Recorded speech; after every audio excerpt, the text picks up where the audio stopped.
Hello and welcome once again to Crazy Comics and Stories. It's me, your charming and delightful old Uncle Rat Bastard. And at the other end of the series of tubes and wires we call the internets is Joe, Crazy Writer. How you doing today, Joe? I'm kind of bummed out. Uh-oh. This is some seriously sad news. Oh, so no sad news music? No, because just minutes ago, right before we started our podcast, the internet's ablaze that Herb Trimpe, first person to draw Wolverine, passed away. That was kind of sad. And when I read up on that, I guess he was at a convention just this weekend, so it was fast. And even his cousin's online saying he'd been working up to the end. He was actually at SpringCon 2010, so I got a couple of photographs of him, but his line was never long, but busy. So people remember him and appreciate him.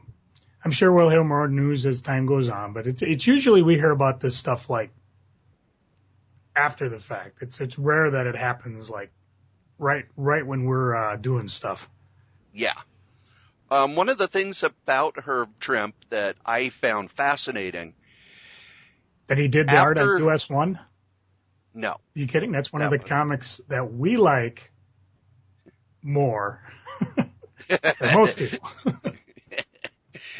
It was after he finished his career in comics, and the New York Times did a story on it. He actually went back to school and became a teacher. Oh, wow.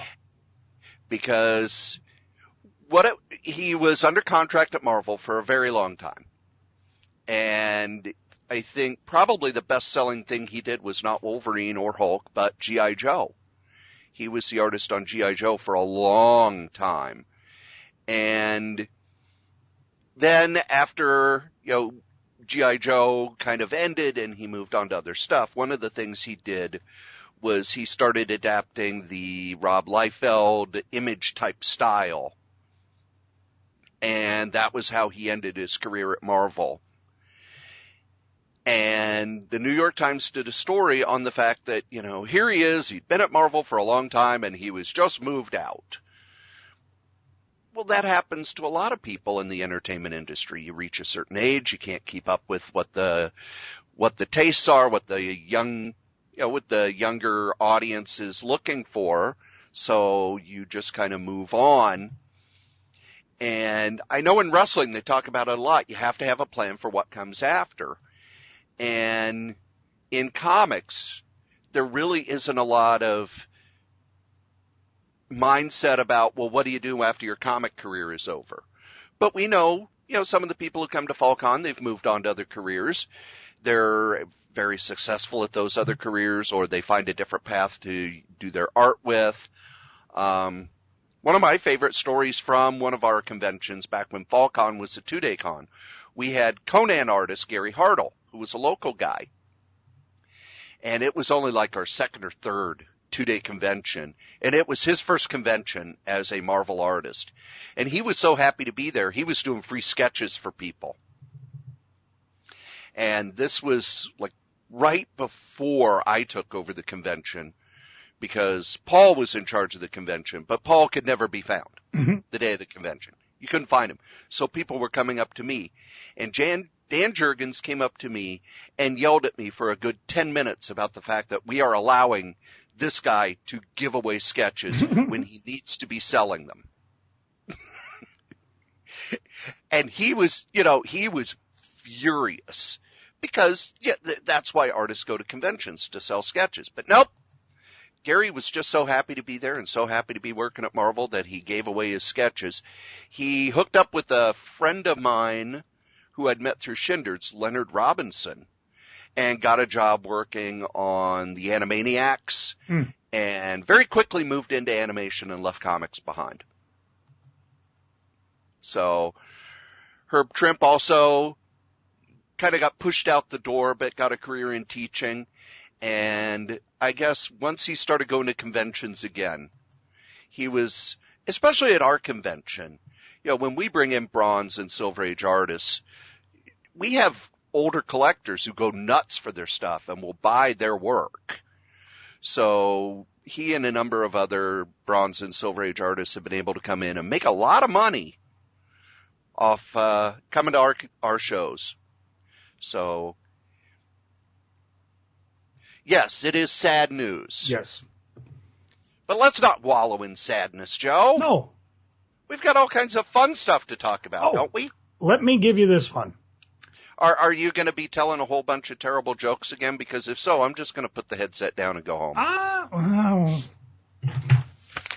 all right. No. Hey, I've got pants on. What else do you want? I want you to stay on topic. I know it's a futile request. Okay. Let me see if you know more about comics than most people. Okay.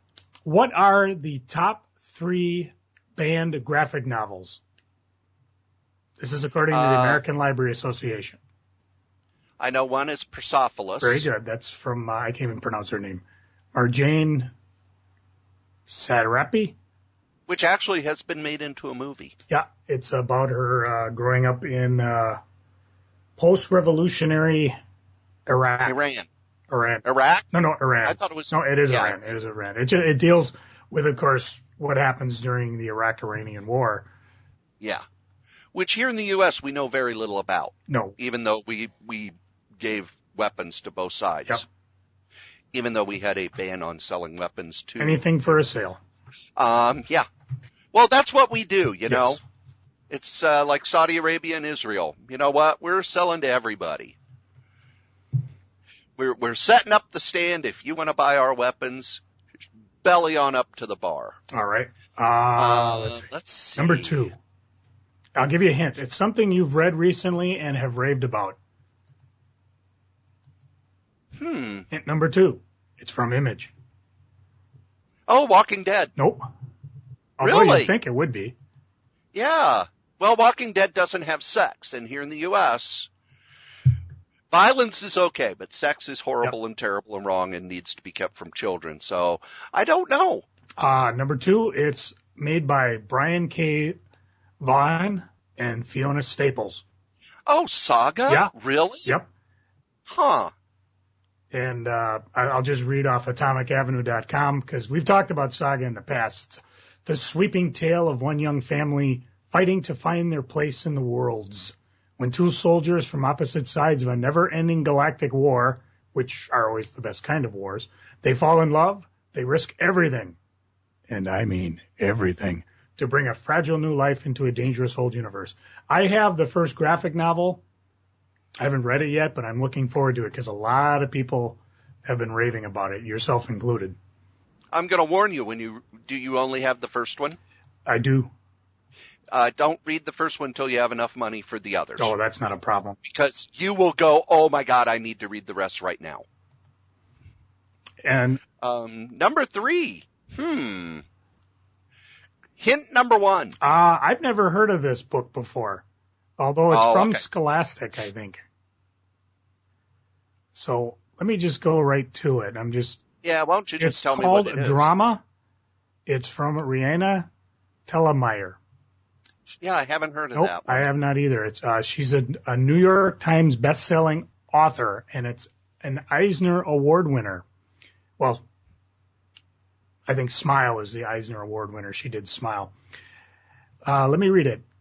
And this one's off Amazon. So it's called Kaylee Loves Theater. And while she would totally try out for her middle school's production of Moon Over Mississippi, she's a terrible singer. Instead, she's the set designer for the stage crew. And this year, she's determined to create a set worthy of Broadway on a middle school budget. But how can she, when she doesn't know much about carpentry, ticket sales are down, and the crew members are having trouble working together? Not to mention the onstage and offstage drama that occurs once the actors are chosen, and when 2 cute brothers enter the picture, things get even crazier. So my guess is there's probably a little bit of young romance type sex that would call that one to be banned. Or homosexuality. Possibly. I haven't read it. It's one of those books that was never on my radar, but now it is. I'm going to have to go find a copy of it and give it a try. So that's out of That's the other top... thing I've noticed. When they go to ban books, one of the things that they look for either sex or homosexual characters. That's bad. Because okay. I was surprised that one of the most banned books is about two male penguins raising a baby penguin, which actually happens a lot in the wild. And you know what else happens in the wild? Sometimes, like if a penguin's chick dies, she'll run off, grab another chick, and kidnap it, bring it back to her nest, and then after a while, ignore it and walk away. Yeah, them penguins are bastards. I don't care how cute they are. Well, Morgan Freeman likes them, so I'm going to go with it. Now, the American Library Association, the list was the top 10 books banned. And what was interesting is that there were 3 actually were graphic novels. I think you're going to get more and more of that. And a lot of it is going to be because with a graphic novel, you can open it up and actually see at a glance what's going on that could offend you, rather than with a book you actually have to read it. Although, the Harry Potter books, it's sorcery. Ooh. Kids will give up Christianity to do witchcraft. Which doesn't work. No. I mean the witchcraft. Or kids giving up Christianity to do witchcraft. Yeah. Most people, there's no heavy metal anymore that teenagers listen to. So why? Why are they scared of that? And the adults usually aren't orientated enough to sit down and watch a video game. With video games, again, the video games that get in trouble, Grand Theft Auto, no one seems to care that it's, shooting people in the face and blood everywhere. No, you could get in a car with a hooker and it restores your health. Really? Welcome to America. Hang on, Sex I gotta try is evil, something. Bad, violence is awesome.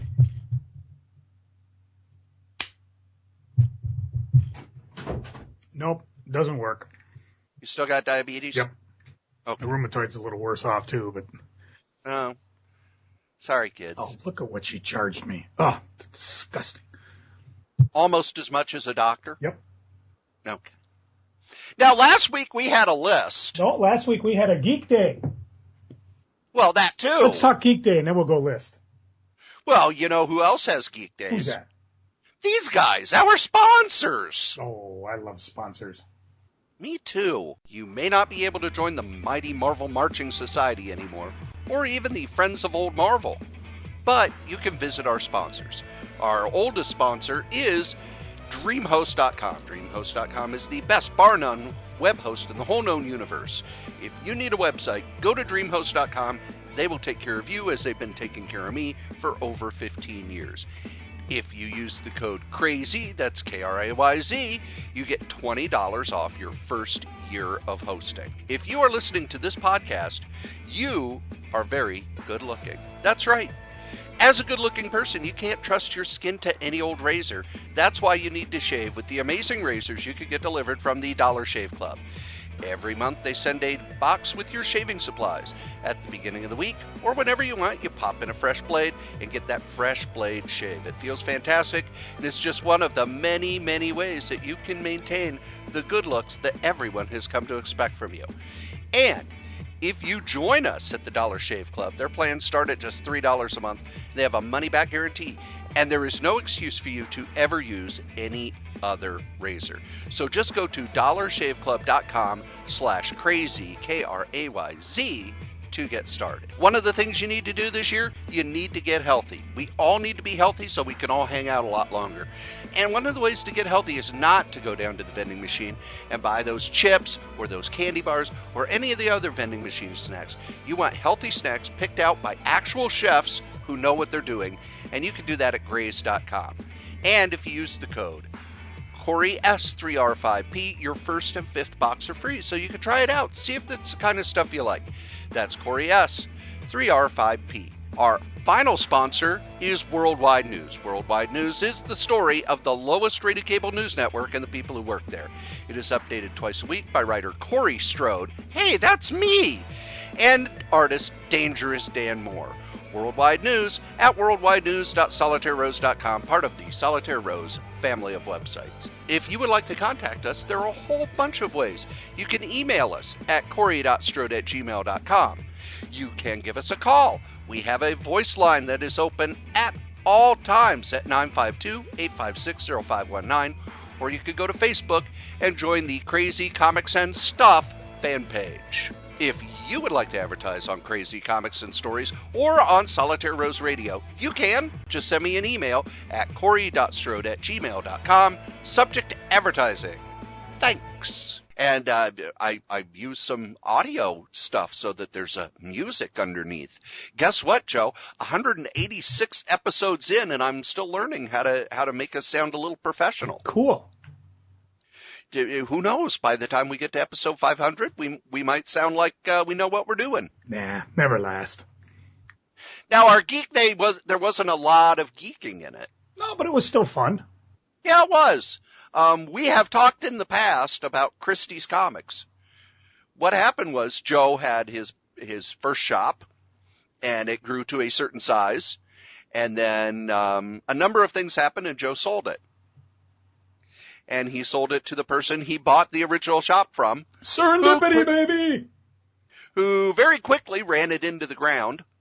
I don't know about that part. I wasn't around for that. He did. I'll take your word for it, because I only showed up once a week, picked up my comics, and went home.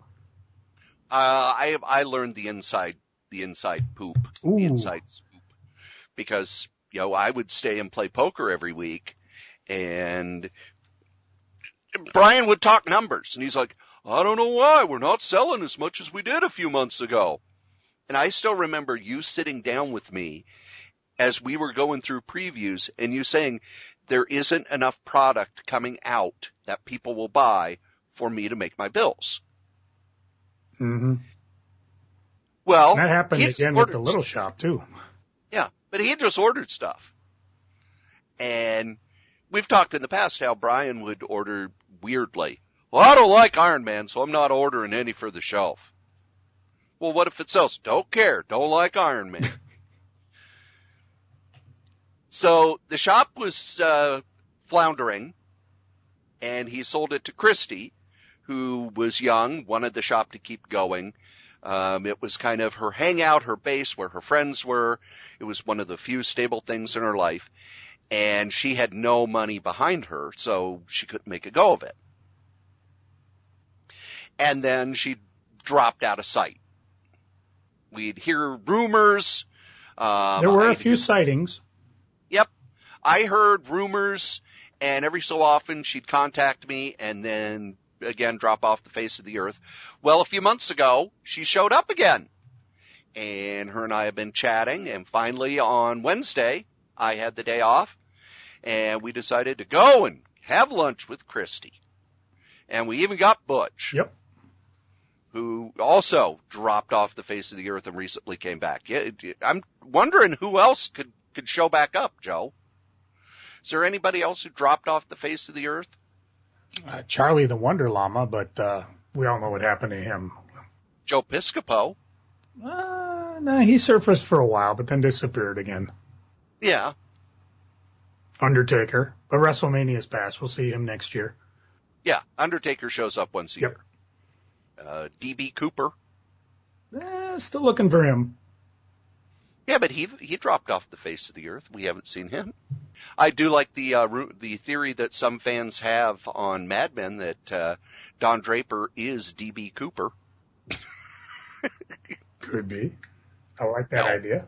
We decided that we would go have lunch, and Wednesday was the best day because that's one of Joe's days off, and it's comic book day, so we did a bit of geeking. So I showed up, about 9:30, 10 o'clock? Yeah, pretty close. And Butch contacted me, said he was on his way. So I sat Cory down, and we did a quick comic book minute, which I guess was very well received. So. Oh, really? Yeah, he laughed at that. No one tells me anything. Well, that's okay. You don't tell me what's going on with this here podcast, so it's all good. But if you want to listen to that, it's over on the Amish Baby Machine, which You can just, hey, it's in this day and age of Google and Bling, you can just find it. Bling. I like Bling. I meant Bing, but that slipped right in there. You just like wearing a lot of bling, don't you? I do. See, I got some right here. See? Well, we will have to take pictures of you with your bling. Speaking of pictures, I promised I was going to get a copy of that Batman ad. Cory has seen it, the slide that had that we talked about a couple podcasts ago. But unfortunately, the scanner, because it's so dark, I mean, it's a Batman slide. Of course it's dark. Won't pick it up. So it's not able to scan. I'm going to have to actually go out into the garage, find my projector, turn it on, scan it to a white wall, or project it to a white wall, and then take a picture of it. See the things we do for your podcasting amusement? That's damn nice of us. Yes, we're awesome. So we trekked out to Stillwater, which is not really that far away, cosmically speaking, and caught up with Christy. Now, what I didn't realize, she had just had surgery. Well, when we got to where she was... She lives over by the river. Yeah, over Stillwater. Not in a van. No big deal. But when we got there, her house is kind of on a hill. And so she got up and she started walking down the steps, and it was painful to watch. She was hopped up on them there goofballs, so she said she wasn't in pain, but I wasn't quite sure if she was really all there. No, I doubt she even knew if she was in pain or not. She probably woke up Thursday going, I had the weirdest dream that I saw Cory, Butch, and Joe. And we went down to a local diner, and we ate and ate and ate. And then we went to Walmart. And then That's one of the things about these little diners where, I just want, pancakes and eggs or hash. They bring enough food for a family of 4. Not enough for Butch, though. Butch finished his, and I still had stuff left over, and he didn't touch any of it. Yeah, well, he wanted meatloaf. There were cheese curds left over, and he didn't attack those. Cheese curd. There was one left. Cheese curds are my weakness. Yes, I like breaded, deep-fried cheese. I love to hear my arteries harden as I sit there. I don't think we should talk about food anymore because unlike most podcasts where we do it late at night or early morning, we're doing it at noon, and I haven't had lunch yet. Oh, well. I'm liable to eat on the microphone and lose the one listener we have. But it was fun. When we went up to Walmart, though, you went nuts on the DVDs. They had a section of WWE, the 3-disc collections, for either $9.99 or $4.99. And I bought $80 worth. Cool. And I was tempted too, but I don't know what I have and what I don't have anymore. I mean, I just got my graphic novels organized. Now I got to go redo the DVDs. For me, it's real easy. It's okay. I haven't been able to buy any since this date. And if you noticed, I kept looking at my phone. I have a list in my phone of, okay, this is the ones that came out that I'm interested in. So, and I was planning on watching them on my overnights. Cool. But a couple things happened on my overnights. I don't have any anymore. Sorry, I fell off my chair. What? I received while we were out geeking, I got a email, and I don't know if I told you guys or not about the email when I got it, but they gave me my start date at the new job, and it is the last Tuesday of the month. So I then emailed the group home and said I will not be able to work past I think I said the 20th, because I wanted a week in order to go from overnights to daytime hours, because it's a hard shift to go from, being up all night and sleeping during the day. It's a hard shift life. It's a hard shift life. Well, I guess Saturday, I thought I would work one more week of overnights. I thought I'd be working this week, actually. But nope, I looked on the schedule when it came out on Friday, and they didn't have me on the overnights anymore. So I have 2 weeks off. Count them, 2 weeks off. Neat. I know. So that was pretty good. Hang on a half second here. You keep talking. I got important things to do. I am to entertain the people. So yeah, I loaded up on the WWE DVD box sets. I also picked up, which I will be using for this Saturday's Bad Movie Night, the complete... Still important things to do. The complete Gamera. That's right. Every Gamera movie ever made. Good turtle. For $7.50.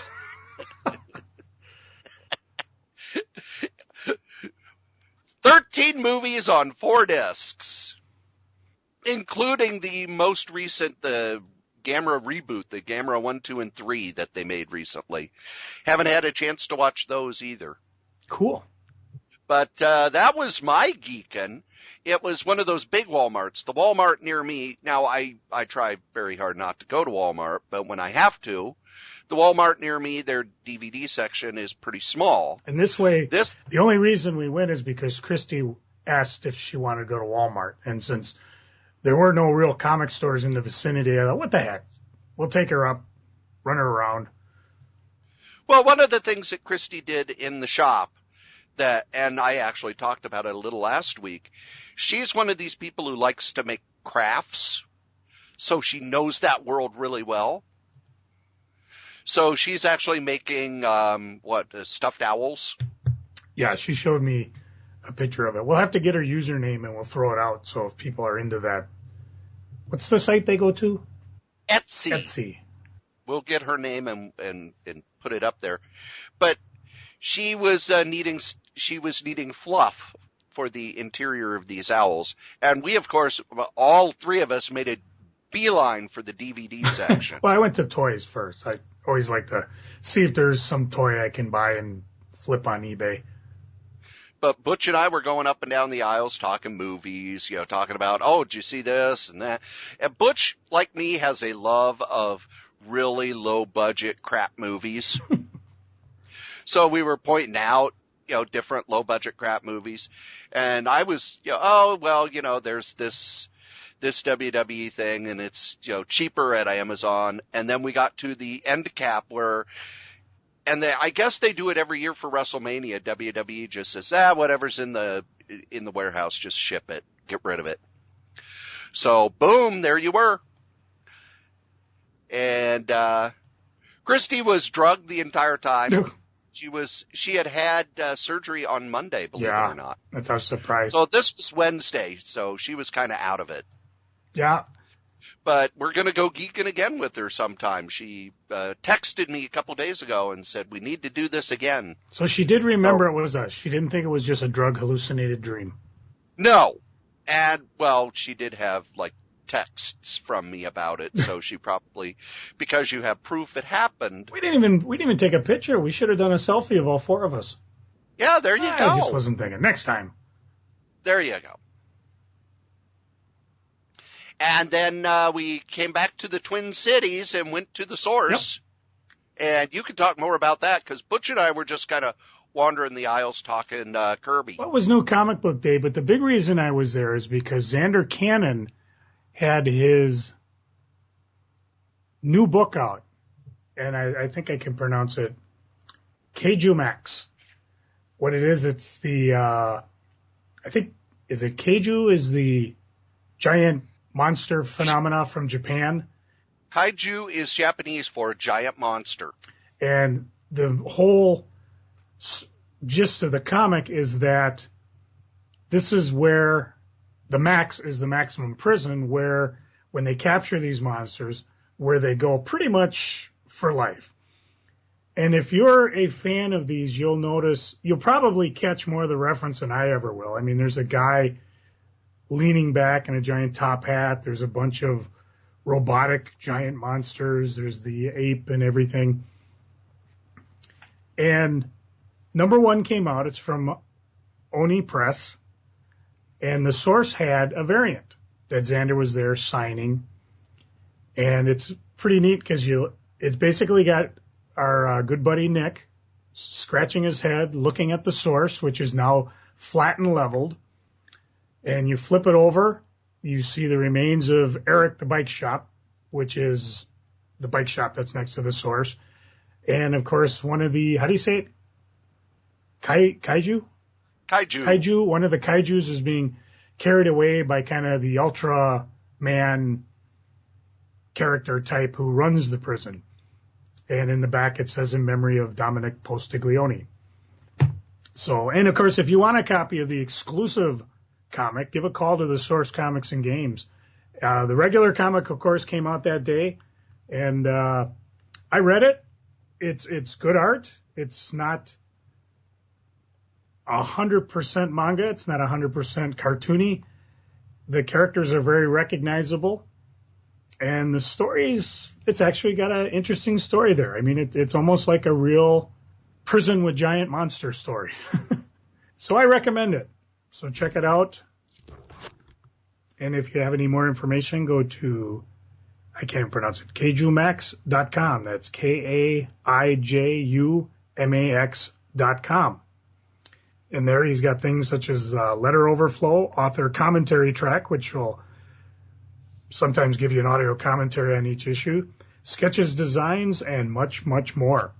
So I imagine, I think Zander's going to be at the MSP Comic-Con. We'll talk more about that as we get closer.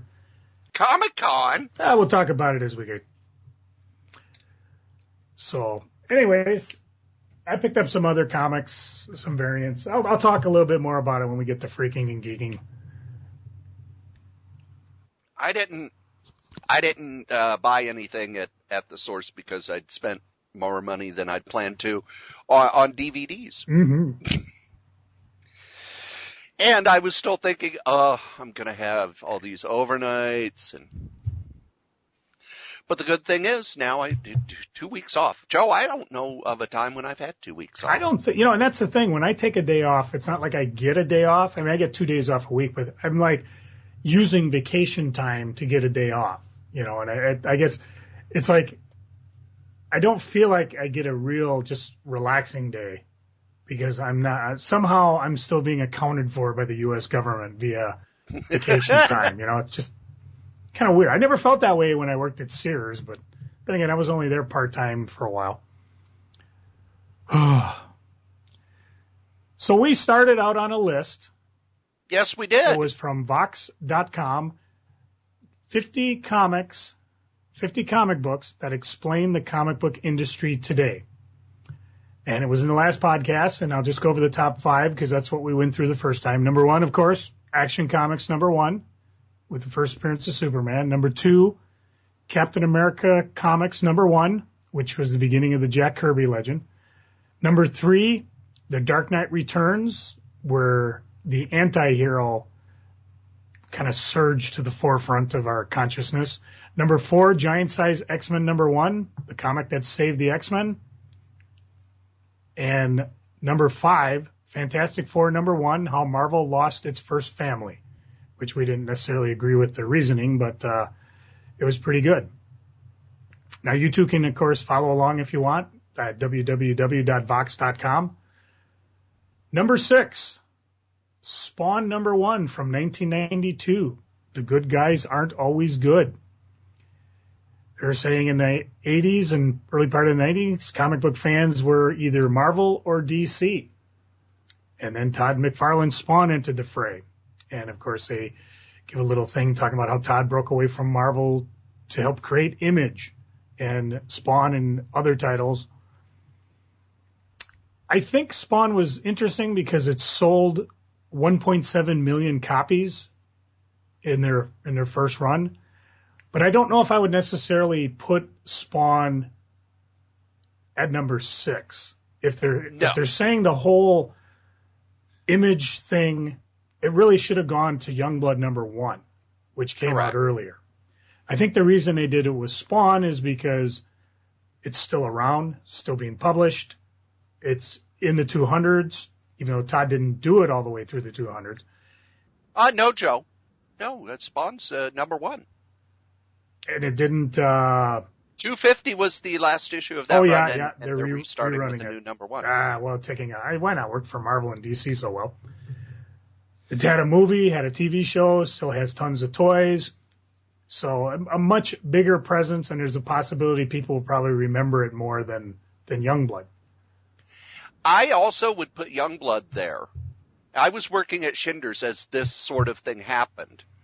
And the conventional wisdom with comic book retailers and publishers was, well, you might be a big star for us, but when you go to an indie company, you go to a direct sales only company, you're not going to bring your readers along. The best example was Dreadstar. Dreadstar was at Epic, which was Marvel's creator-owned line in the 80s. And with issue 40, it moved to First. It was selling at a very good level at Epic, but then when it went to First, it took a drop.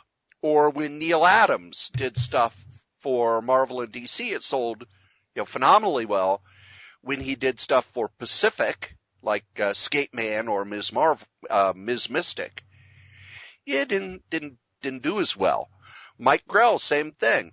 So a lot of the creators, when they would go to own their own stuff or to do stuff, they would count on the fact that they had more ownership of the character to kind of make up for the fact that the sales would drop. Now, Spawn selling 1.7 million copies, that's good.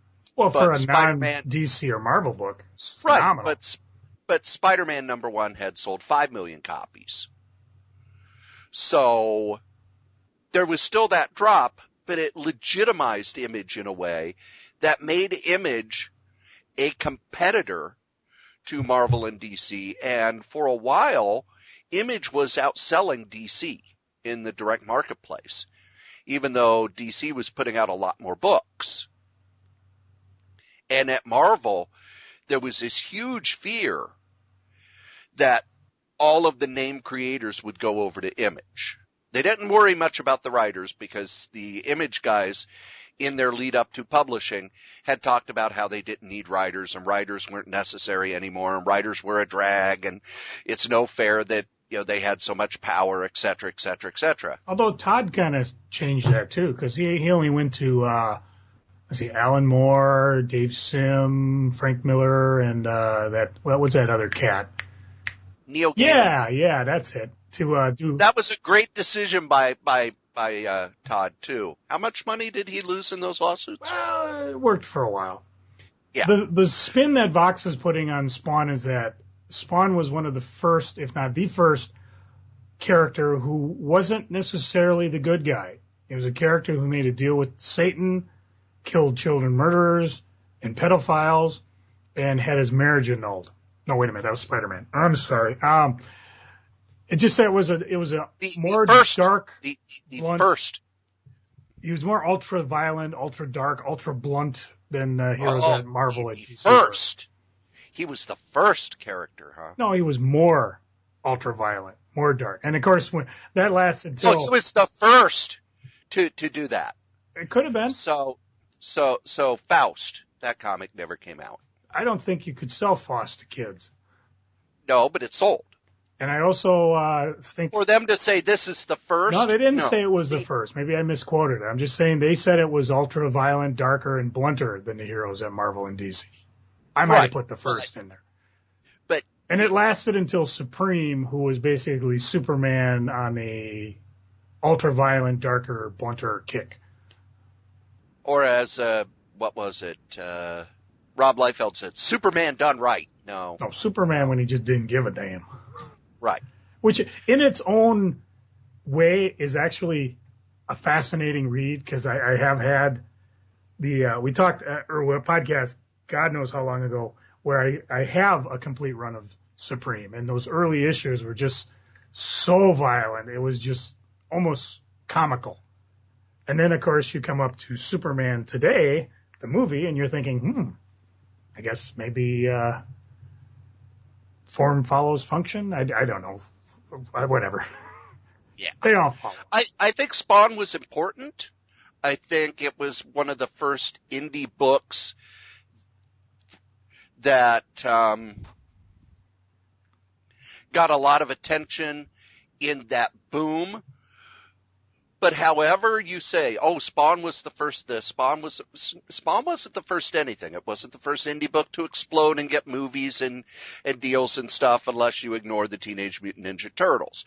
It wasn't the first ultraviolet superhero, unless you ignore all of the 80s indie books and even some of the first indie books. John Sable Freelance. He killed the bad guys. You know, but he didn't dismember them. Right. He didn't dismember them, but he went after pedophiles and stuff like that and killed them. But the pedophiles didn't then show up in hell to turn around to become another character in the book. No. But what Spawn was Todd McFarlane. Becoming a multimillionaire. Right. Taking all that stuff. And becoming a rock star. It was already part of the, it was already part of the darkening of superheroes, and he just brought his art to it. Which rocked. And the other thing to remember, too, which people forget, and even Todd forgets, Todd was out of the comic industry for a year because he had already dropped off Spider-Man. Yeah. Whereas everybody else was still doing their comic. Even Jim Valentino, he wanted to stick with Guardians of the Galaxy until Marvel, when they realized he was over at Image, kind of gave him the boot. And so Todd kind of, I got nothing to do. I'll jump in with you guys, and I'm sure you can go back and find there's articles where the creators have talked about the meetings they had together. But Todd wasn't publishing anything at the time. He wasn't doing anything. He was just sitting back enjoying the success he had with Spider-Man. Success with you almost like later disavowed, almost. Yeah. Well, Todd. Yeah. He's a fascinating guy. Interviews with him, he's all over the place in them. You can't deny that he's got good business acumen. Well, except for his legal issues. He needs a better legal team. Well, that's the thing. He tends, because he's his own boss, he tends to do whatever he feels like.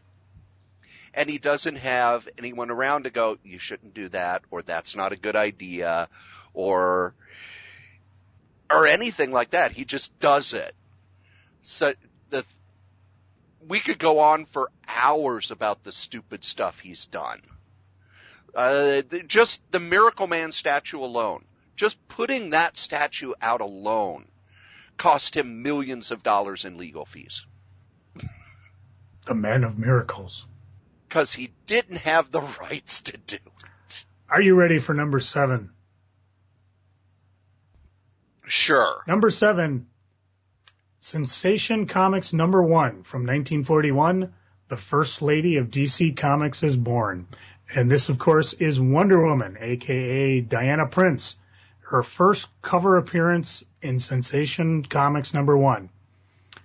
Actually, they're saying 41, and then they're saying 42. So obviously they don't have an editor for this particular article. Her creator was an eccentric man named William Moulton Marston. Inventor of the polygraph lie detector. Yep. His vision for Wonder Woman was to present an alternative hero who didn't have to triumph with brute strength and violence. Violence. Got a dirty monitor here.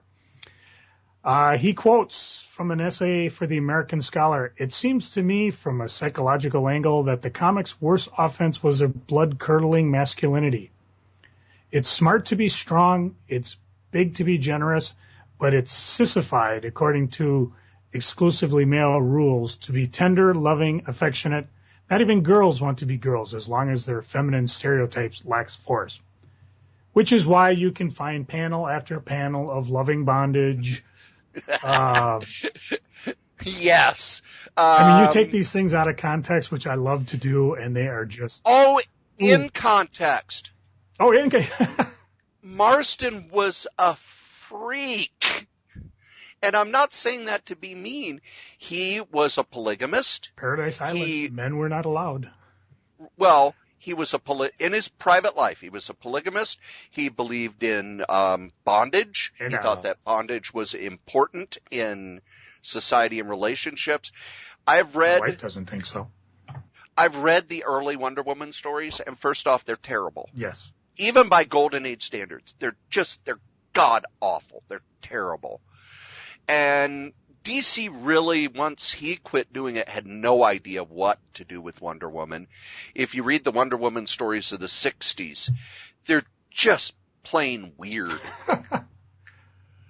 They're like, they try to do the Superman thing, where they build up a mythology around her, but it's just so kind of strange and twisted, and the editor didn't give a shit from issue to issue, which is why you had Wonder Tot and Wonder Girl and Wonder Woman. But Wonder Tot was Wonder Woman as a tot, and Wonder Girl was Wonder Woman as a girl. But later, no, they were separate characters. And but what about Ada Candy? Her female friend, yes. her fat neurotic female friend. And of course, she was forever in love with Steve Trevor. Yes. They stole that from Superman, where it's, she had a soap opera type thing. But the early stories, every story is somebody getting tied up, somebody getting tortured, and the art is ugly. One of the things about Wonder Woman and Batman both, but Wonder Woman more, when the creator brought this stuff to DC, they retained certain rights. And that's why DC kept publishing Wonder Woman, even though it probably didn't sell worth squat. What happened with Wonder Woman was the contract they had with the creator was that DC could continue to own the rights to Wonder Woman as long as they put out a Wonder Woman comic every month. And the rumor at DC was that once you got to 1945, Wonder Woman comics lost money in the U.S., but they made up for it with licensing and foreign rights. And there's a lot of money in them underoos. Well, and in South America, Wonder Woman comics sold phenomenally. Now, just recently, one older editor I spoke to at a comic convention back in the 80s said that just from the Wonder Woman comic sales in Brazil, DC makes a profit on everything they do. That changed about 1984-85. They actually bought out the rights from the family, which is why after Crisis, Wonder Woman was canceled. They were going to have a 4-issue miniseries to kind of bridge the gap until the George Perez series started, but Perez was late on his art, so there were months when there weren't a Wonder Woman comic published. And at the time, a lot of people in DC were freaking out because they didn't know that the rights issue had been resolved. Wonder Woman, I think they said the only time the comic in the U.S. made a profit was during World War II and then during the Perez run when he drew it. Just recently they talked how the director, whomever it was, got booted off the Wonder Woman movie that they've been trying to develop, which is coming out like in 2017. So, considering there's no director yet, they better hurry up. I keep thinking, and you kind of referred to it earlier, they're always wondering about the treatment. Like the latest rumor was that they wanted Wonder Woman to have a pet tiger. How cool would it be for her to have a pet tiger that she could talk to? Because tigers are cool. I don't know if that's true or not, but I kept thinking, if you don't know what to do with Wonder Woman, go back to the George Perez. It's all self-contained. You have Amazons. You have an origin story. You have everything out. She's tough as nails. She's fairly kind. And she's coming to the world for peace or whatever. So you got everything right there. And if you want, just go dig up them old George Perez comics, because Right now, I tried reading the current Wonder Woman that Fitch is doing, and not my cup of tea. You know, I mean, she's tough, she's half goddess, but it's just not. I'm telling you, Linda Carter, you ruined her for everybody. I think I'm the only person around my age who didn't watch that show. And when I watched it wasn't a must-watch, but it was cool. I just want to see her kick butt. Well, they're running it on MeTV, and I thought, I'll give it a try. I don't think they had any money at all. I was watching one episode where basically the whole excuse was to get Linda Carter in wet clothing. But she would dive into the ocean, and whenever they did the underwater scenes, it was unbelievably clear that they were filmed in a swimming pool, to the point where you could see the floor of the swimming pool and the sides of the swimming pool in what was supposed to be the ocean. Oh, 70s TV. But Wonder Woman's never been a character that's really excited me. I've read it when different creators are on the book. I thought, again, the George Perez stuff, it was when he was at his artistic peak, in my opinion. It was right after Crisis.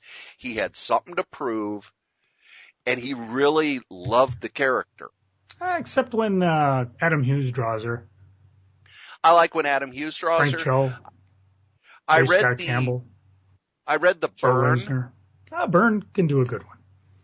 I read the Byrne stories, and now after reading the interview with him that he did around that time, remember how I kept saying, this doesn't make sense. He's fixing stuff that's already fixed. He's making things worse. Byrne didn't read any Wonder Woman stories post-Crisis. He didn't read any of the Perez stuff. He didn't read any of the William Messer Loeb stuff. He didn't read any of Roy Thomas's stuff where he did all the stuff for post-World War II. Byrne just came in, ignored everything DC had done, saying that, I need to fix this. And it didn't mesh even with books that were being published at the time. To the editor who was in charge, I guess the editor who was approving this stuff was on the outs with the rest of the editorial team pretty soon after that. Oh, it's not like Byrne never did it again. He learned his lesson. Spider-Man Year One, but Hulk Year One, which they invalidated the month after it came out. All right, on to number 8. Daredevil number 168 from 1981, where Frank Miller takes us to the dark side. Seems to be a lot of that going on in the 80s. And their take on it in Vox is that they're saying Daredevil was always a bit of a designer imposter to Spider-Man. No matter who was writing the blind hero with super senses, Daredevil occupied the same city and the same space and did many of the same tricks, and nobody cared until Frank Miller showed up. And of course, never mind those 3-4 years where he was in San Francisco. Was that before? What? Was that before or after? That was long before. Yeah. That was the Daredevil and Black Widow run by Steve Gerber and then Tony Isabella. But no.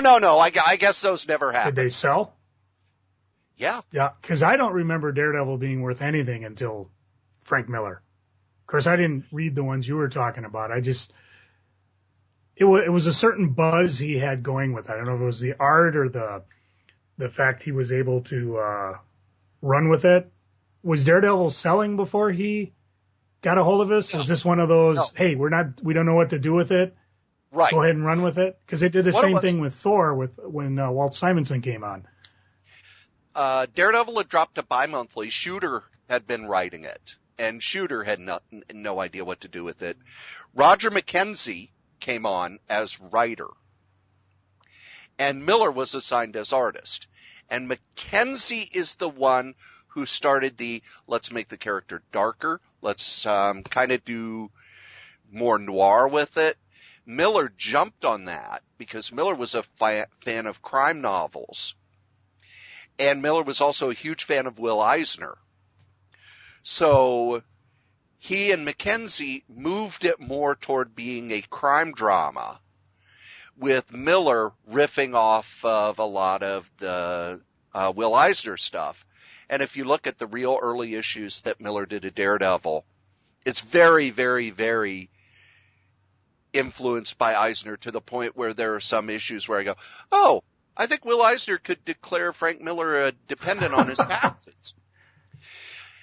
Elektra has the exact same background as Sans Serif, a spirit villain. Of course, he took it in a different direction. I would point more toward Daredevil 157, which was Miller and McKenzie's first issue, although the Elektra issue is the one where that was the character that just kind of clicked, and clicked big. And it was the buzz sort of thing where time. All of a sudden everybody was talking about Frank Miller on Daredevil. And the earlier issues were actually easier to get than this.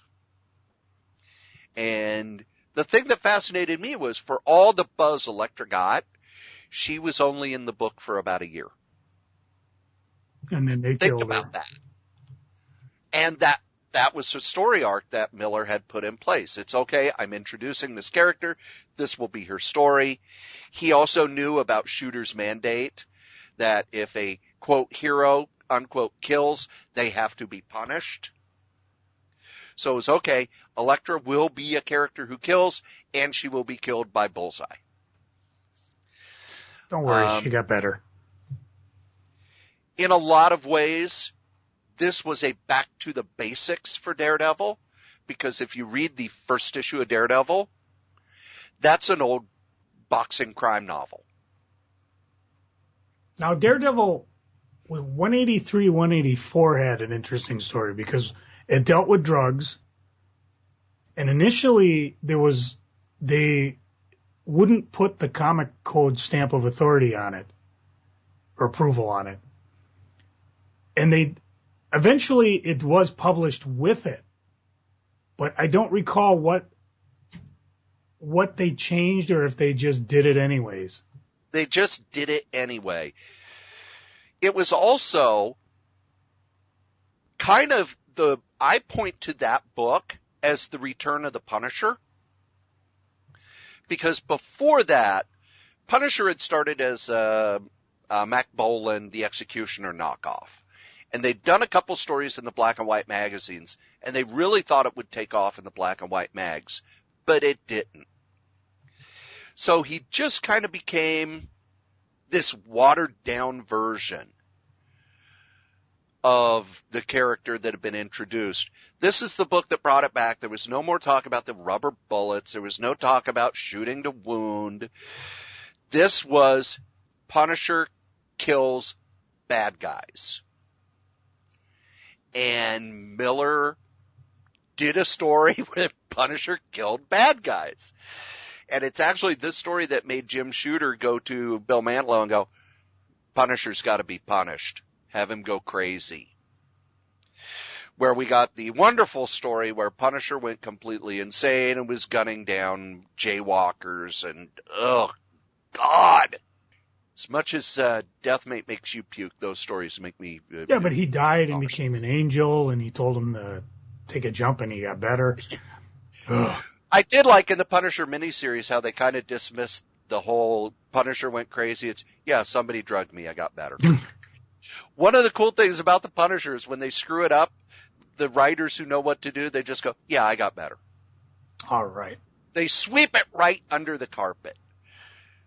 I don't know if I would put Daredevil up this high, although you can really point to this as kind of the beginning of the return of the dark, gritty crime story in comics. And that might be why it was so well received, because, again, it was something that wasn't being done elsewhere. And Miller was such a good artist. His art, even if you, because I know at the time people were like, his figures, I don't like his figures.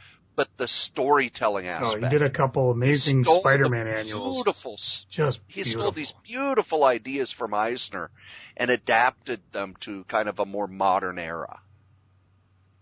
What's next on the list, Joe? Number 9, Strange Tales number 146 from 1966. Steve Ditko's Strange Legacy. And of course, Steve Ditko, best known for, along with Stan Lee, creating Spider-Man, with a little Jack Kirby behind the scenes somewhere. But his work in bringing Doctor Strange to life is just as iconic, if even more so.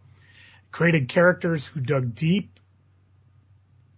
Well, Lee and Kirby did characters who were more the human size of superheroes. Ditko went with the individual, and he just created this wonderful world that Doctor Strange went into that I don't care who tries to replicate it, they're always going back to what Ditko had done.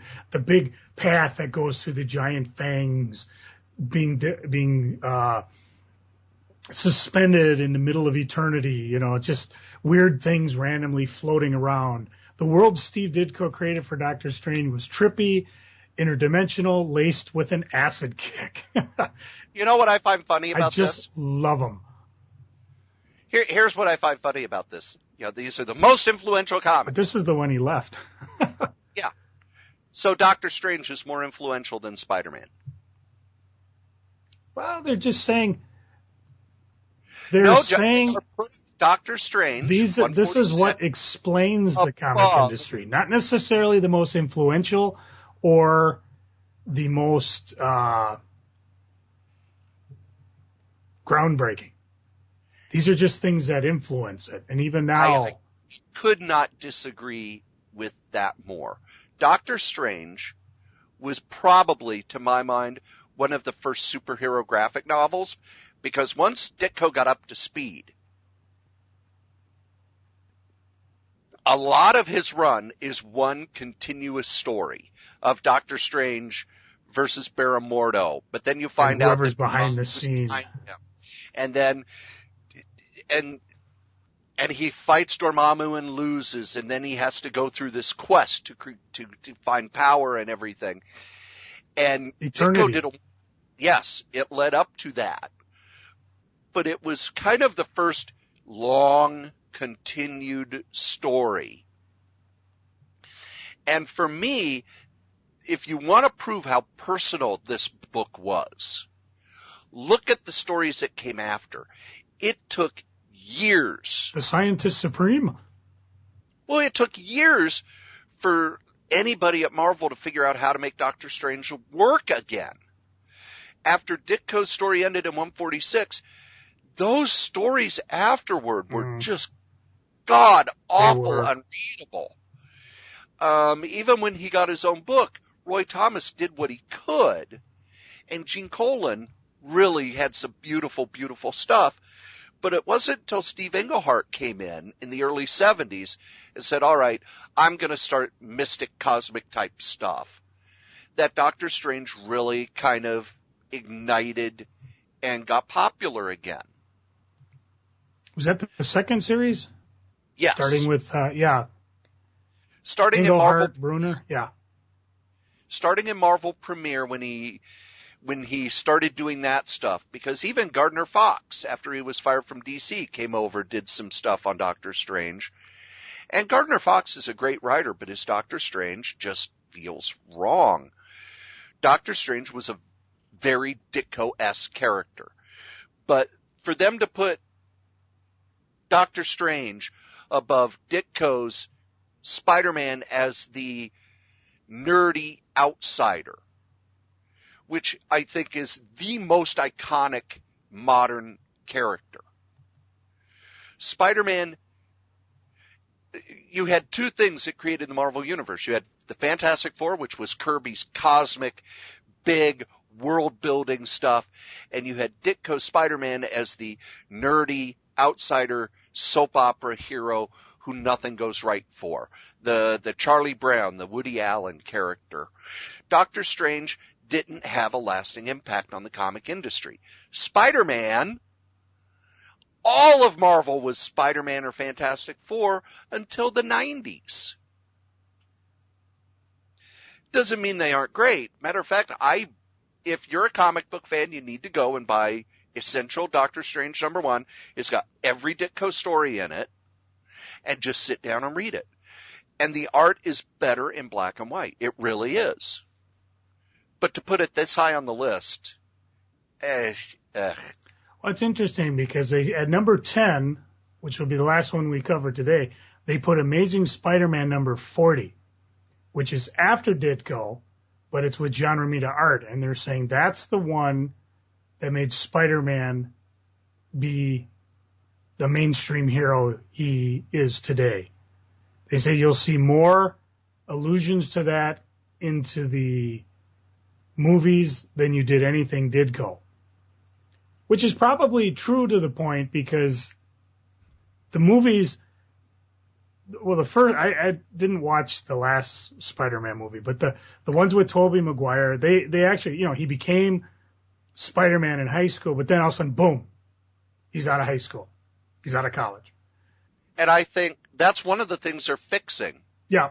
In the Marvel Cinematic Universe. They're saying Spider-Man's going to be 15, 16. But they're not necessarily going back to Ditko. I think they're using Ultimate Spider-Man as the key with that. But Ultimate Spider-Man really went back to Ditko. Mm-hmm. And to my mind, here's the difference between Romita and Ditko. Yes, Romita's art is more popular, but when you think Romita villains, there are really only two that lasted, and that's Kingpin and the Rhino. When you think Spider-Man's classic villains, you think Ditko. Joe, give me 3 Spider-Man villains. Wow. The first 3 Spider-Man villains that come to mind. That's easy. Vulture, Green Goblin, and Dr. Octopus. All Ditko. Yep. With very Ditko-esque designs. So, and Ditko was also the one who, Stan wanted him to be a real teenager. Ditko's the one who made him the goofy, awkward, outside loner that became the Marvel template for characters. If you look at your average Marvel hero, they're whiny, they have personal, blah, blah, blah, blah, blah. Fantastic Four, you had the Thing, but the Human Torch was very well adjusted. Mr. Fantastic was very well adjusted. The Invisible Girl was very well adjusted. In Ditko's world, everybody was messed up. And that became the characterization template for Marvel, in my opinion. And whenever somebody comes on and does a back to basics with Spider-Man, you notice they go back to the Ditko villains, and they go back to putting Spider-Man where his personal problems overwhelm the superheroics. Although you got to give them kudos because they did keep a few of Romita's ideas around, especially giving life to Mary Jane Watson. Yeah. Giving a little glamour to Gwen. Although I got to say, after listening to Marvel's plans for the variant covers with Gwen Stacy in them, let's go back to one more day and just say Gwen's really been around just in the background. I think one of the things I found fascinating when I went back and reread the entire run of Spider-Man a few years ago, up to a point, because once you get to the 80s, you really can't read everything.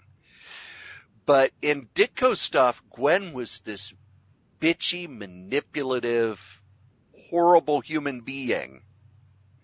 And then Romita came in and drew her, like a romance character who spent all her time crying. Oh, Peter! Oh, why has Peter stood me up? So you want to know how I took care of, what was that thing where, I think I told you, where, what's that guy with the funky hair? Osborn nailed Gwen and she went off to have his kids in Paris somewhere? No. That Gwen was a Jackal clone that Jackal sent out to F up. You know what the good thing is? I doubt we will ever hear anything about that story ever again. Well, somewhere, May's kid somewhere. Yeah, I doubt we'll hear. Although, Peter and Mary Jane's kid's about to come back. Yeah. Well, Joe, we actually were sent some comics to review. Woohoo!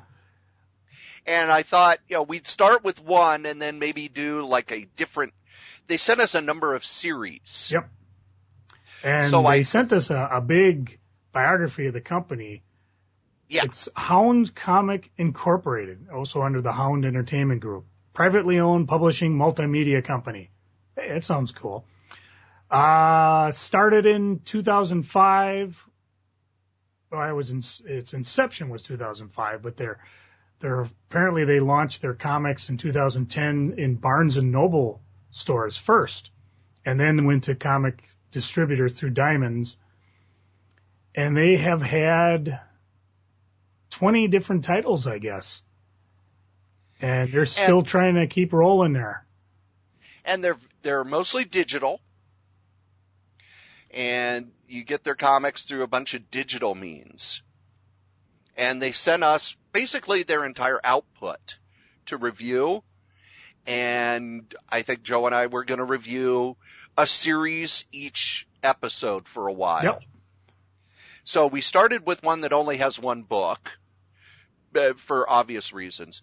We read the book, Average Joe.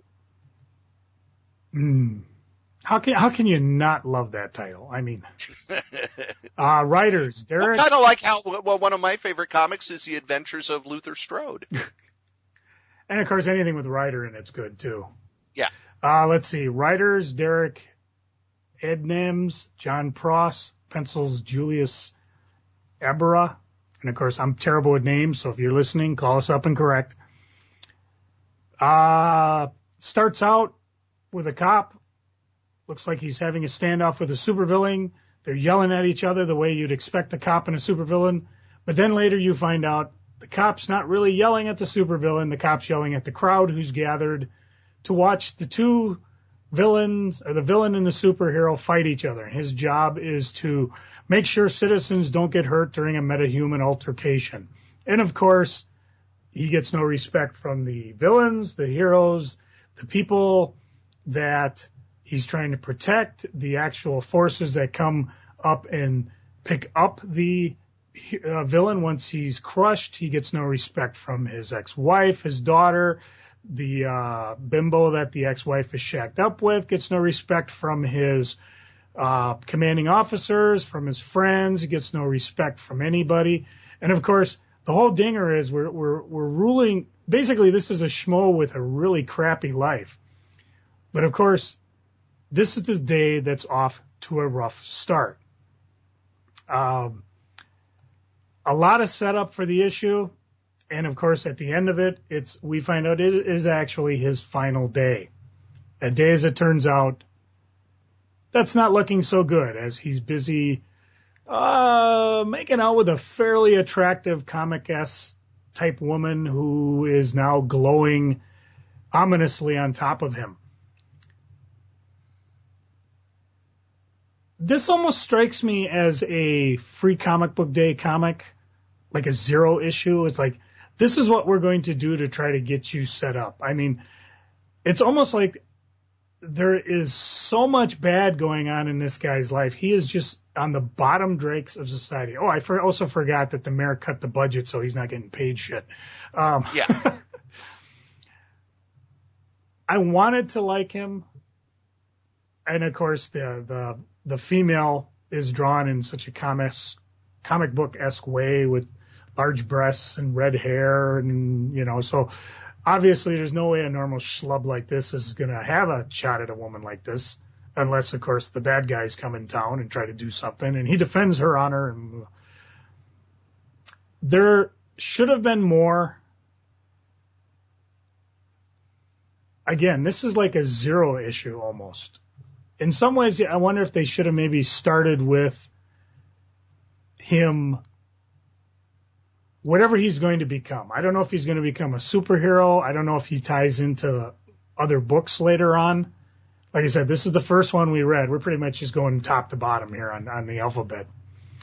Intriguing. The art was fine. It was just, there were so many bad cliches about how down. That was my problem with the book. I think I got them all. I'm just running through to make sure I didn't miss anything.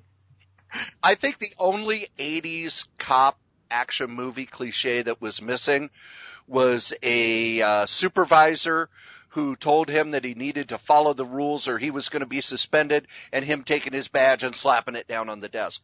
This was a bag of cliches.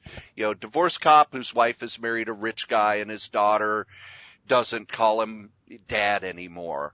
And of course, when he gives the daughter a sacred family heirloom, she just drops it, it breaks as she runs off to get the latest iPhone from the rich boyfriend. Yeah. It was one of my big problems with the book was the lettering. And I remember the first time I went to a comic convention and talked with writers about comics, one of the things that they really impressed upon me was lettering is something where if you don't notice it, it's perfect. But the minute you notice it, they've made a mistake. One of the issues I had was that the letter balloons, the size of the font would grow and shrink depending on the size of the balloon. Where in some, the balloon was big and you could make it all out. And in others, it was like, okay, now it's shrunk and I'm going to have to make the panel bigger in order to make out the lettering. Lettering should all be the same font, should all be the same size unless you're doing an effect. Like, if people are whispering, you bring the font down. But you don't just bring the font down because the panel's a little smaller. The computer coloring reminded me of those early 90s color, where they first started getting computer coloring, and everything was really, really garish. And the coloring looked like it overwhelmed the art. If I had picked this up off the stands, I would not be interested in the next issue, because you've got one issue and it's $5. It's a $5 book, and it's all set up that could have been done in a couple of pages. He's a cop. His job is to keep people back from the superhero fights, and he feels put upon by life. You could do that a lot easier. It just felt like I was reading an 80s action movie. So I'm curious on this. This one I would have passed. I don't know what I would have done. I'm curious about the second issue because I want to see where this went. issue came out 2 years ago. Yeah, I know, but there is no second issue. That's why I'm curious. Right. Does this tie into? Do we see this character somewhere else? Is this supposed to be a zero? Like I said, it reads like it's a zero issue. It reads like, this is a setup for an origin, but it doesn't deliver. And there's always a problem when you have your first issue and it's to be continued. But again, at $5, I probably wouldn't have continued it. But I'm curious to see as we read the rest of the output if this character shows up again, or is this just a one-shot idea that just disappears? And then the other question too is this a shared universe? I'm going into it expecting it as a shared universe. Maybe it's not. Maybe it's just all, these are standalone stories, and the ones that piqued interest are the ones that got a second issue. We don't know. So if we were to give it a scale of 1 to 5, what would you think, Cory? 5 being good? I'd give it a 2. It wasn't horrible, but I wasn't interested. I would probably give it a 3.5 just because I'm curious to see where they're going with it. But again, I don't know. I don't know. There is no second issue that they gave us. And we'll find out as we keep reading it. I'll go look through some of the materials they gave us. What I found out is that their wiki pages are down, and we do have a couple press releases I'll wade through. But I don't know if these are just creator-owned, obviously creator-owned comics, but are they meant to be a shared universe, or just, here's my concept, let's go with it. Or maybe this was what a lot of these things are. This is the setup. We're trying to get a producer interested to make it maybe a TV show or a movie or something. Yeah. All right. Well, it's time for Freaking and Geeking. Joe, what are you freaking on? What's bugging ya? Every morning I turn my frickin' computer on. I don't know what the hell it's doing, but it takes me about 5 to 10 minutes for the thing to stop doing whatever it's doing. I don't know if it's setting up all the programs, downloading hardcore porn, stealing my hardcore porn, downloading updates, whatever. It drives me crazy. Cory and I were we set up for noon. I turned on my computer, and it basically froze while we were trying to do the podcast. I was actually talking with Cory, and my computer would do nothing but let me talk to Cory, and I had to disconnect.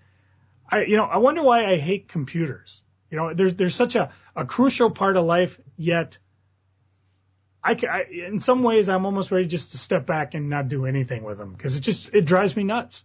Maybe it's part of the problem is I'm so used to, okay, click a page, I'm there. Click a page, I'm there. But, maybe it's just a sign my computer's getting old. It's time to get a new one. Planned obsolescence. Ain't it great? This isn't so much a freaking, but I was mildly freaked out. As you know, my daughter's coming home in July. And so the room that I'm currently sitting in, and Cory's seen it, I've got to empty out, move it downstairs, and get ready because this is going to be her room. So the first thing I did is I decided I'm going to gather up all the comics that I have, comics from Box Day, from going to the source, from eBay, whatever, things that, variant covers I've been trying to sell. I figured I'd get them all alphabetized, I'd get them downstairs and, merge them into the great mess. I moved 5 long boxes of comics out of my room.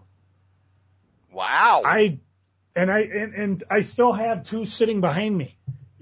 One just of the 2 last Box Days, and one of the different covers and things that I'll either eBay or possibly bring to the MSP Comic Con coming up. While Cory and I will be doing the charity table, my old partner Pat is having his final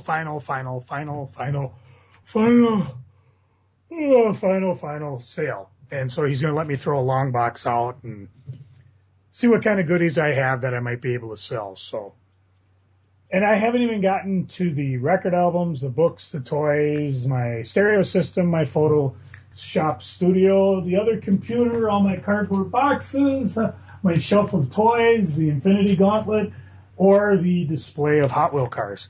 So I still got a ways to go, but fortunately I got a month or 2 to deal with it. And much to my chagrin, my wife's like, "Why, what are you going to move today?" I said, "I moved 5 boxes of comics. What else do you want me to move?" That's pretty much all I've been freaking on. I've been actually things going pretty good this time around. But Cory, I know you got something you're freaking on. Tell us, Cory. Tell us what's freaking you out. Joe, did you read Convergence #0? It did not show up in my Box Day. I hope I ordered it. It's a goddamn mess. I did look at the last panel. It is 24 pages of exposition. Ooh. Every time I say, you know what, I'm going to try DC. Their creators don't tell stories anymore. It's okay. We're going to explain what Brainiac has been doing for the past 2 years. And he's going to walk around with Superman, and they're going to talk. This isn't Star Trek, folks. Well, not only that, this is, even if I read a book, let's say I start to read a book and the first chapter is nothing but exposition, I don't read the book. You can't do data dumps anymore. It's put a page in saying, hey, here's where we are, start the story. Don't spend, your continuity is only 4 years old. If you're already doing endless continuity implants and explanations, you've screwed up. I don't want a comic of characters walking around explaining what has gone before.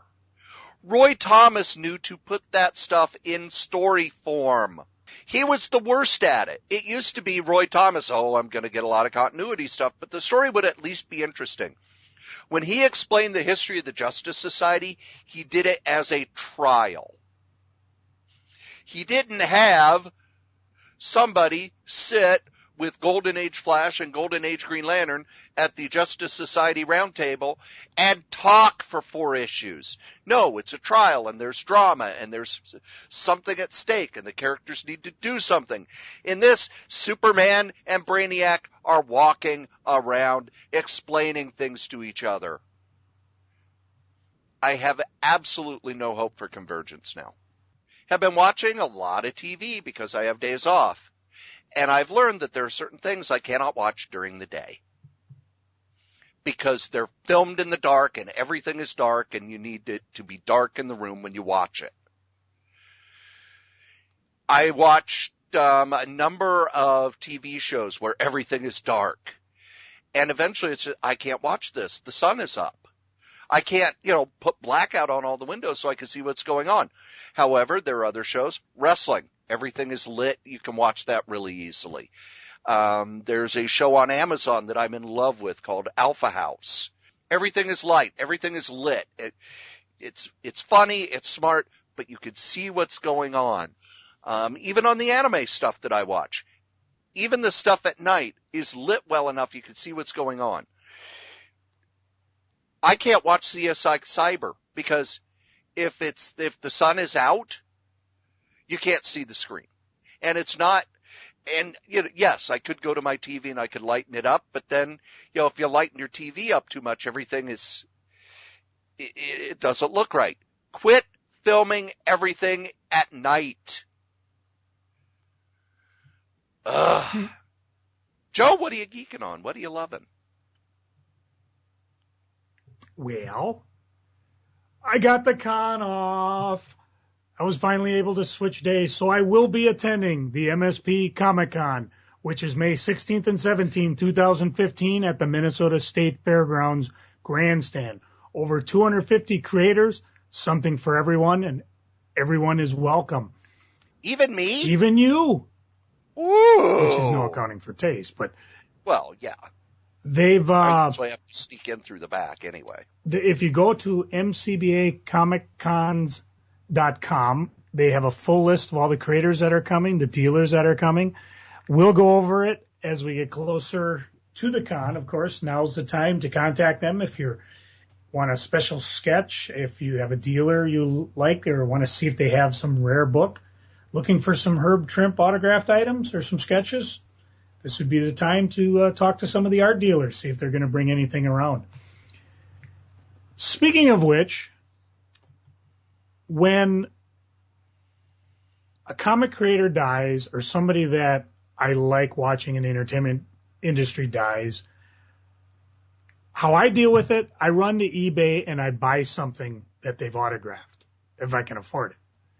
So this morning, before the podcast, when I found out Herb Trimpe passed away, I went through and was looking for different things, and I found something called Be Extra Safe with Blockbuster and the X-Men promo. I love those freebie promo comics, and as Blockbuster's no longer around, I figured this would be a fun one to buy, and it also happened to have been signed by Herb Trimpe. So I picked it up. I'm hoping he actually did the comic. Other than the fact I just threw this at Herb and had him sign it. He was a good sport about it. So I'll let you know more about it when I get it. So that was just, I don't know, something I do. On other things from eBay, at your recommendation, I picked up a Blu-ray copy of Ladies and Gentlemen, My Name is Paul Heyman. And I am tickled. I'm torn between watching it today because it's actually a fairly nice day out in Minnesota, or just doing what I'm normally doing on a Tuesday, grabbing up my unread comics, my 2 long boxes worth of comics, and sitting out on the back porch, 3-season porch, let the sunshine work me over, fall asleep, whatever. So either way, I've got it covered. Maybe I'll save the DVD for a rainy day or when it snows again, probably next week. Every so often, there's a Kickstarter that I get interested in, and there was one coming up for Knights of the Dinner Table. They're actually funding a live-action Knights of the Dinner Table. They got the actors. They've been teasing out pictures and little snippets of the characters as they go through it. I've talked about Knights of the Dinner Table before. I absolutely love it. As one of the incentives at the $100 level, they offered a Knights of the Dinner Table 20 years of cover book. And of course, it has 20 years of covers, and each one also gives a synopsis of the comic strips that were inside it, which is actually kind of cool because I've been reading this book so long that I've forgotten some of the early stuff. You know, I can go back and reread these old comics and I'll have totally blanked on it. I did not have the money at the time to do the Kickstarter. However, they did have 20 copies that they put online on eBay. So I was able to pick one up. He gave it a little autograph, him, his wife, and he put a little sketch of B.A., the much beleaguered general manager there. And I am pleased I bought this because it sold out pretty much instantly. And I'm still finishing the old Star Trek books I got off the Kickstarter. So I'll be reading through this one later on. And of course, Knights of the Dinner Table leads me up to the other things that I'm geeking on. What the comics that I have read recently. I've already talked about, how do you say it? Kaijumon? Kaijumon. I read the Knights of the Dinner Table. Again, they're doing this tremendously huge interdimensional D&D game or Hackmaster game. And what's interesting about it is that it's gathered the attention of the guys who created Hackmaster, and they've jumped in their minibus and they're coming down to crash the party. And it is just wonderful. I'm so gamed. It's like the first thing out of the box that I dig up and read before I even do anything else. Other books I read, Spider-Man and the X-Men #4. A lot of these books, I don't know if I'm going to continue. I was talking with Cory when we got together last week for Geek Day. I showed him my list of things I ordered from DC. I have like 4 titles down. And most of them I just quit. It's just like, I'm not interested. They're not the characters I remember. Sorry, DC. That's just the way it goes. The only one I'm really interested in is Justice League because they dropped a hint of something that just intrigued me.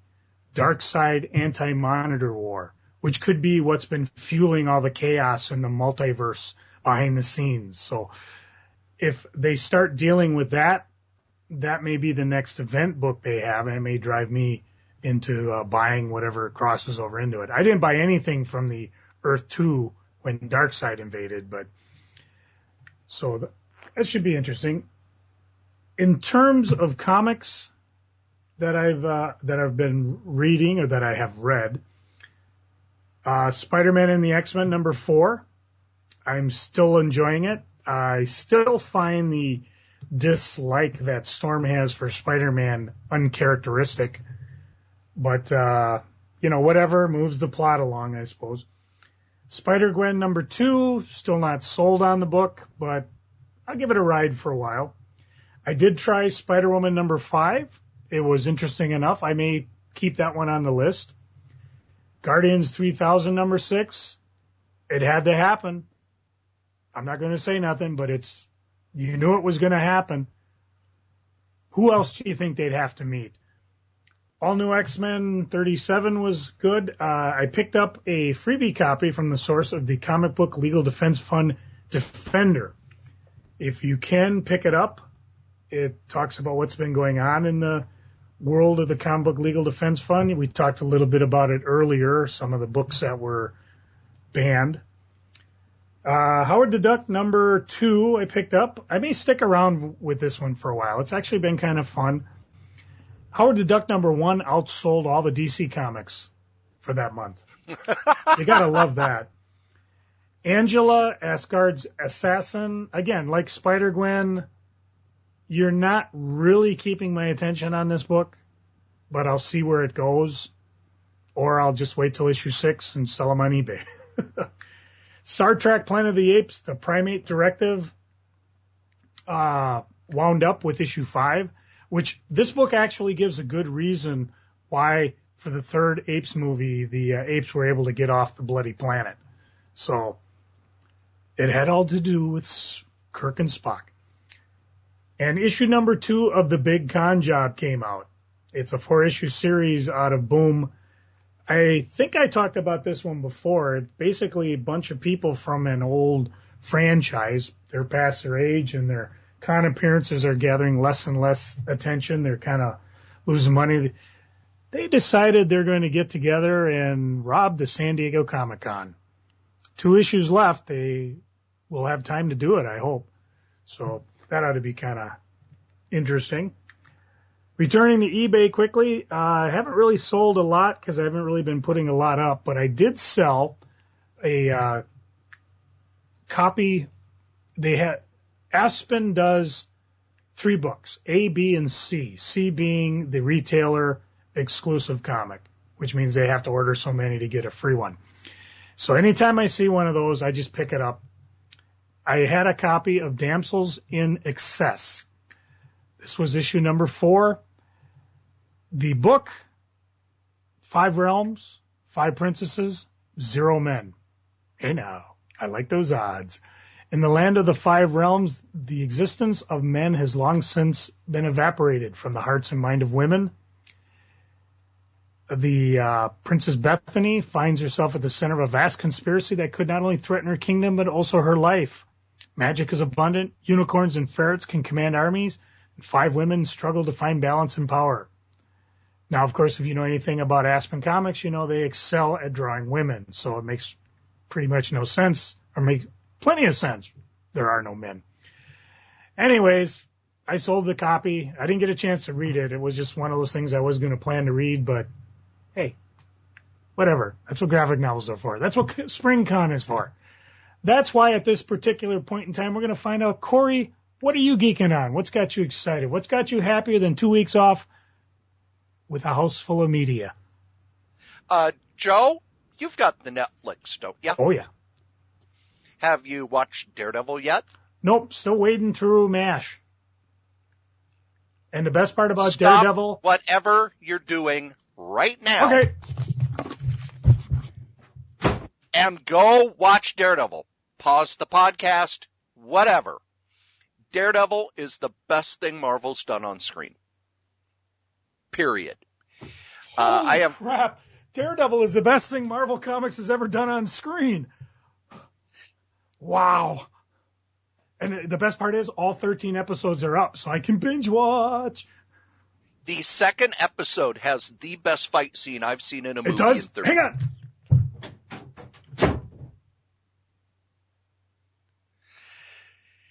The beauty of the fight scene in the second episode is there are no cuts. The camera doesn't, there are no quick pans, there are no cuts. It's just a continuous shot of a fight scene. Perfectly filmed. Holy crap. That fight scene was incredible. There were no quick shots, there were no cuts. It was just one continuous scene. Oh, man. This is good stuff. The Daredevil TV show is the best thing Marvel's done. Woohoo! Also, Marvel has quietly announced that they're doing a spin-off of Agents of S.H.I.E.L.D., so I guess we're going to get another season of Agents of S.H.I.E.L.D. too. So, and I keep hearing that the DC, Arrow, and Flash series are really, really good. I'm so behind on everything that these next 2 weeks, it's going to be a lot of reading, going to the gym, getting the house taken care of. Your behind's getting a little big there. You better head out to the gym. Hey. You resemble that remark. I don't want you looking at my behind. It's so sick. Let's see. I just got a notice from Amazon that they are putting out a Magical Mystery Tour Deluxe box set, which has a Blu-ray, a DVD, and a vinyl EP of the of Magical Mystery Tour. So I may finally be able to watch Magical Mystery Tour, which I've always heard is the worst Beatles movie ever made. I've actually had a copy of that down in my library for a while. Even Holly won't watch it. Now, it may be the worst ever made, but the hardest to find and the hardest to watch is Let It Be. Have you ever watched Let It Be, Joe? I actually, long time ago at a theater that no longer exists across from where the Source is now, we went to a Beatles afternoon, which consisted of Hard Day's Night, Yellow Submarine, and Let It Be. And it was really cool because they ran all three. That was the only time I watched Let It Be. I understand in my Beatles anthology VHS tapes there are pieces of the film, but I don't believe the entire film is currently available. No. It was put out on VHS in the early 80s, and I actually watched it. There was a video store in Minneapolis Uptown that specialized in obscure film and odd film. On one of their walls, they had the Best Picture winner, every one of them. It's where I saw a lot of independent film. They had a copy of Let It Be, and I watched it. And for all of the so-called cringeworthy stuff that is being made now, I could not help but cringe at so many of the scenes of just how cruel they were to each other. And for $64.99, there is one tape on eBay you can buy if you want to see it for yourself. You know, and the thing was, I don't even recall much of the film. I mean, I do. It was like I'd gone with my cousin, my brother might have been there. They were in the front row arguing with somebody else about whether Yoko was the cause of the Beatles breaking up. I just sat kind of in the mid-theater and just tried to watch it. I mean, I enjoyed the music. A lot of the cruelty went over my head because I think I was just of the age where I was like, oh, Beatles. So I would like to re-see it. As soon as Paul is gone and they allow that to be re-let out. Yeah. The one scene where Paul is just berating George over and over and over. And George finally goes, I'll play if you want me to play, and I won't play if you don't want me to play. Just tell me what you want. It's heartbreaking to watch. For all of Yoko broke them up. No, these were a bunch of high school friends who'd pretty much had it with each other. But the other geeking I have, I talked already a little about Alpha House on, it's on Amazon Video. Is that with John Belushi? Alpha House. House. No. John Goodman. Oh. And I knew there was a John in there somewhere. The second season just went up a couple of months ago. It's the story of 4 senators who share a house together. And it's very sitcom-y. And it's by Gary Trudeau. So it's that smart sort of sitcom like he does in Doonesbury. Except it's more spread out over time. There was one episode where you had a libertarian female senator who got caught. She had a gun on her in the Senate chambers, which isn't allowed. And it became a standoff between her and the Capitol Police, where she was, no, I can have my gun. It's a constitutional right. And they're like, guns are not allowed in the Senate. You have to put the gun down. And it just spins from that. And it's one of the funniest things I've seen in a while. I really enjoyed it. Comic-wise, to the girl, but leave the dog alone.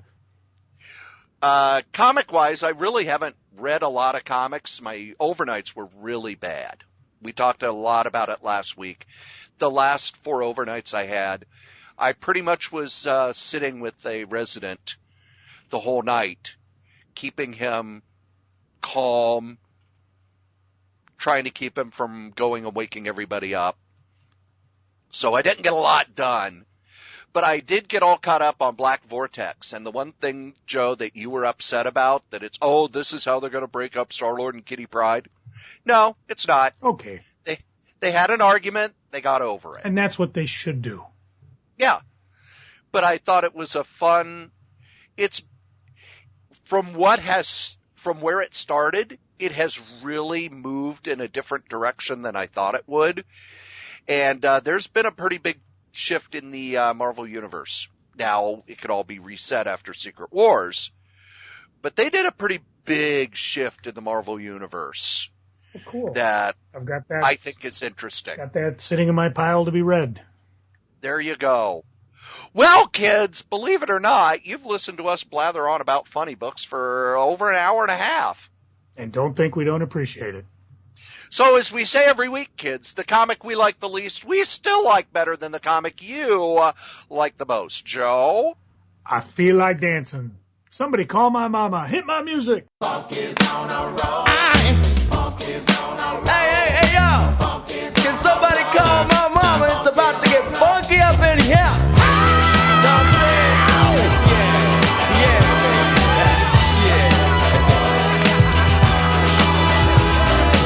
Somebody call my mama. Somebody call my mama. Somebody call my mama. What you say? Somebody please call my mama. Somebody call my mama. Somebody call my mama. Say somebody call my mama. Kick me. Somebody please call my mama. What you say now?